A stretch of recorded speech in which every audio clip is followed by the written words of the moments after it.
I was 50 years old when my entire world shifted beneath my feet. It wasn't loud, it wasn't dramatic. It was just my husband, Greg, sitting across from me at the same kitchen table where I'd spent years packing lunches, balancing bills, and reminding our son to finish his homework. He cleared his throat, stared at the rising steam from his coffee, and said words I'll never forget. Elaine, I think we've outgrown each other. Outgrown? As if I were a winter coat he no longer wanted to keep? 27 years of marriage reduced to a sentence he didn't even have the courage to say while looking into my eyes. Everything inside me went still.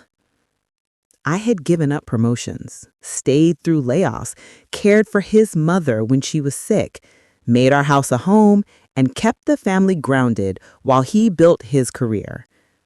I wasn't looking for a trophy, just respect, loyalty, and a little gratitude. Instead, I got divorce papers delivered on a quiet Tuesday afternoon. He moved out by the end of the month, told me he needed space.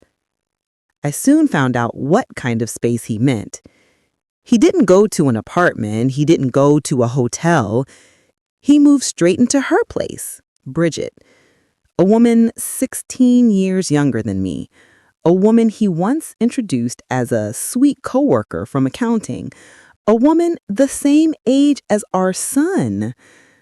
And within weeks, the two of them were smiling in vacation photos together, wine tasting in Napa, lounging on beaches, as if the life we built had been nothing but a waiting room. Meanwhile, I sat alone in the home I had poured my soul into, the home I helped pay for, the home where every picture frame now felt like a reminder of a life I apparently lived alone. Then one morning, a letter arrived. Not from Greg, but from her. Pink stationery, floral border, and arrogance dripping from every word. Please schedule a time to collect the rest of your belongings. Greg and I want to settle into our new chapter without interruptions. Morning hours preferred. Without interruptions. As if I were some stranger disrupting a check-in at a hotel. But she didn't know something. Neither of them did. My name was still on the deed. Greg never refinanced, never bought out my half, never bothered to change a thing. Legally, I still own that house. Half of it, in fact. And I wasn't about to vanish quietly. So I picked up the phone and made one call to the person who knew me better than anyone. My oldest friend, Monica, a lawyer for nearly 2 decades. When I told her what happened, she asked one question that changed everything. Elaine, do you still have your name on the deed? And that was the moment my heartbreak turned into strategy. They thought replacing me was easy. They thought moving her into my house would break me. But they had no idea what was coming next. Sad, calm. The next morning, I walked into Monica's office carrying a folder filled with documents I hadn't looked at in years. Birth certificates, tax records, the mortgage agreement, insurance papers. Things Greg always brushed off. Things he told me he'd handle. Funny how the things men swear they'll manage are often the very things they forget to secure. Monica flipped through the paper slowly, adjusting her glasses, her expression shifting from focused to surprised to something dangerously close to satisfaction. Elaine, she said, tapping the deed with her pen, this house is still legally half yours. Those words hit me like a jolt. All those nights crying into my pillow, all those mornings I sat drinking cold coffee in a kitchen that felt emptier than my own chest. None of it meant I had lost. I still had power, rights, and a voice. Monica leaned back in her chair. He moved another woman into a house he doesn't even fully own.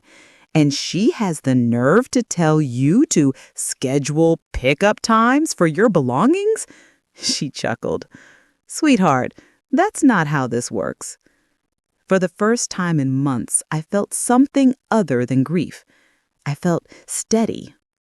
Monica laid out a plan, her tone calm but sharp. File a legal notice of shared ownership, preventing Greg from making any changes without my approval. Request access to the property, as I still had every legal right to it. Initiate a valuation review, forcing Greg to either buy me out or sell the house entirely. Document Bridget's occupancy, because moving in a third party without my consent was a violation we could absolutely use. By the time she was done, my heartbreak had shape, direction, purpose.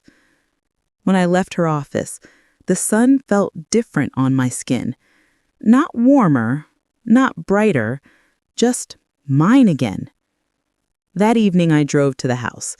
Greg's car was in the driveway. Her car was parked in my spot, the one I used for 18 years. I sat there for a moment, breathing slowly as their silhouettes moved inside my living room. Bridget opened the curtains at one point, laughing at something Greg said. She looked right past my parked car without recognizing it. Of course she didn't. She had no idea what any of my life looked like outside of what she stole. I didn't knock. Not yet. Instead, I sat there and whispered, "You picked the wrong woman to discard." The next morning, Monica sent the official notice. Greg was required, legally, to respond within 7 days. And that evening, my phone rang. Greg, the man who once swore he loved me until his last breath. His voice wasn't angry. It wasn't apologetic. It was nervous, like someone feeling the ground shift beneath him for the first time. "Elaine, can we talk?" I almost smiled. Talk? Oh, now he wanted to talk. Because what I told him on that phone call didn't just shake him, it shook her too. And it was only the beginning. Greg's voice trembled through the phone, the same voice that once whispered promises into my neck at midnight, now sounding like a man trying to claw his way out of a hole he dug himself. "Elaine, we need to sort this out," he said softly, like gentleness could erase the betrayal. I didn't raise my voice. I didn't even sigh. "Greg, I'm not discussing anything over the phone. You got the notice. You know what it means." A beat of silence. "But Bridget's upset," he said finally, as if that should matter to me. I let the silence linger long enough to sting. "That's not my concern," I said plainly, and before he could gather another excuse, I ended the call. The next morning, I stopped by the cafe near the library. It used to be our spot. We'd sit there before grocery runs or after long appointments, sipping cheap coffee and laughing about nothing. Funny how a place can stay the same while the people inside it fall apart. I took a seat by the window, ordered my usual, and watched the familiar stream of morning traffic. It felt peaceful. I hadn't felt peaceful in a long time.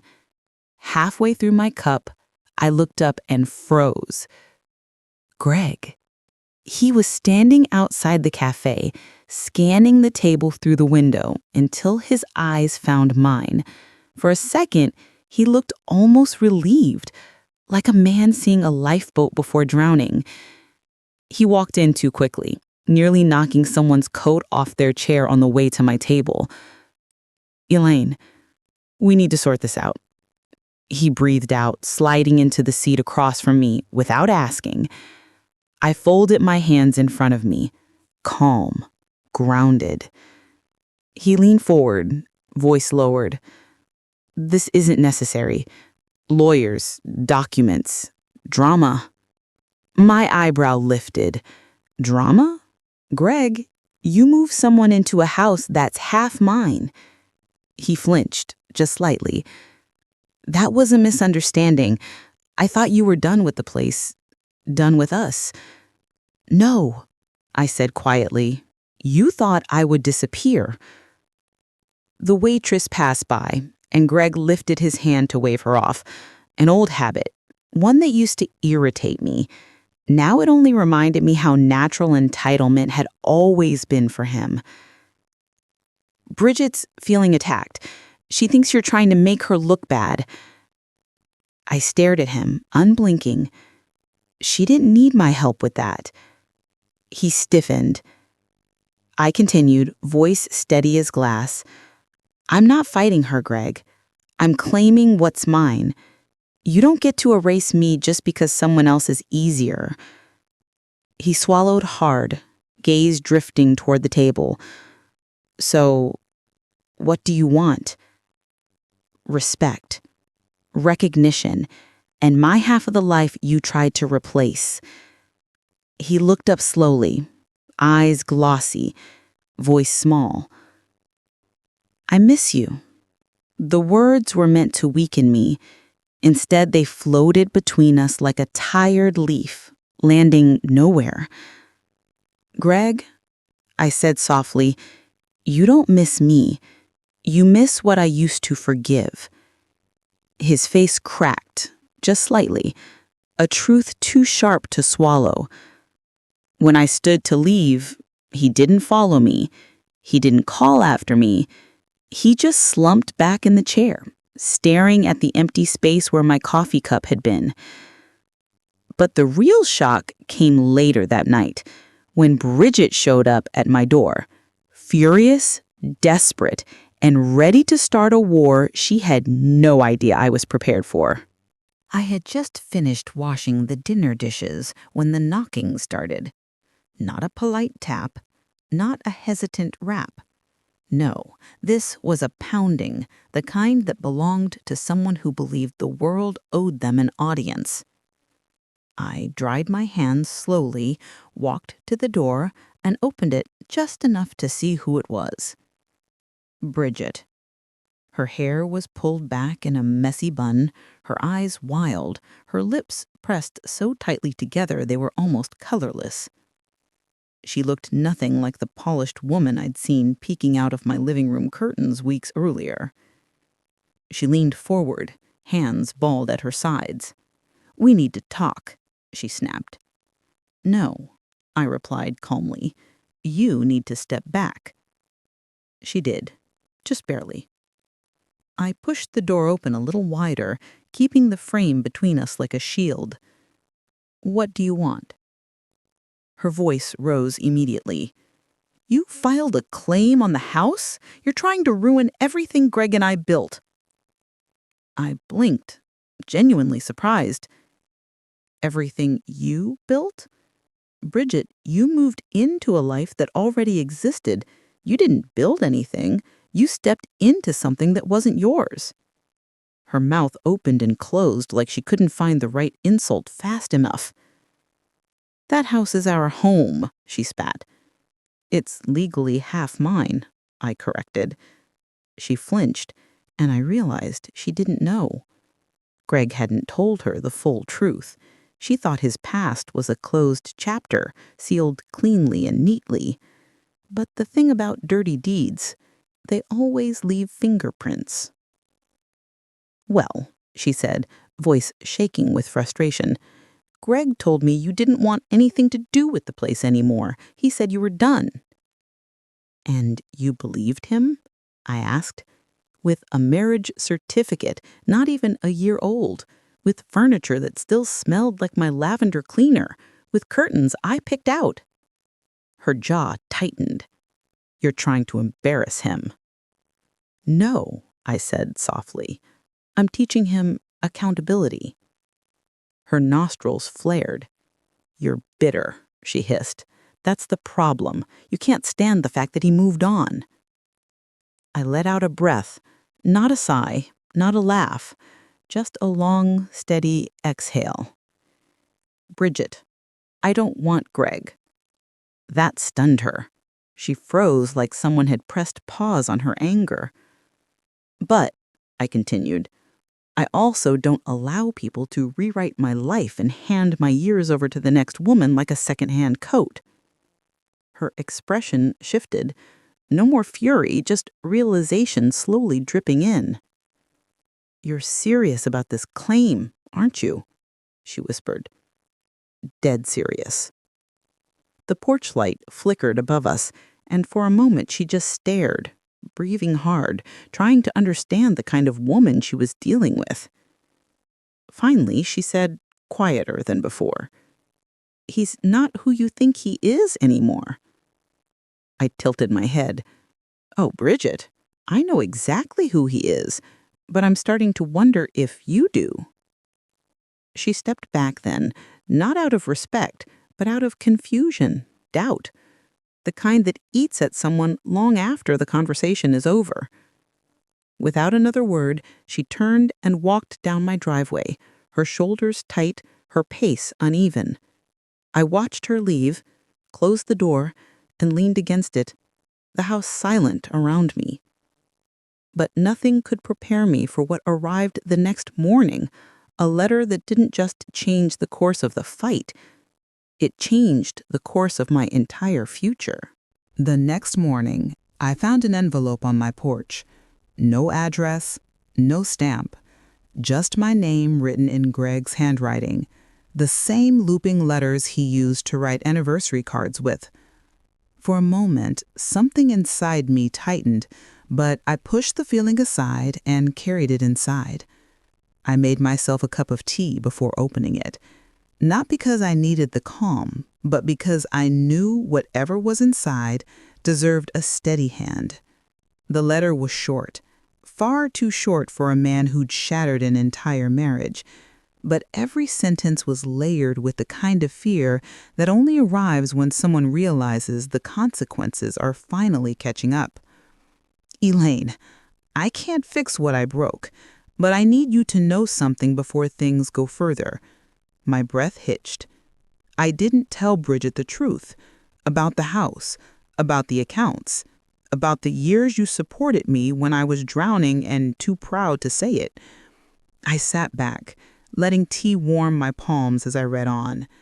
I'd let her believe you were done with everything because it was easier than admitting I failed. I didn't leave you for her.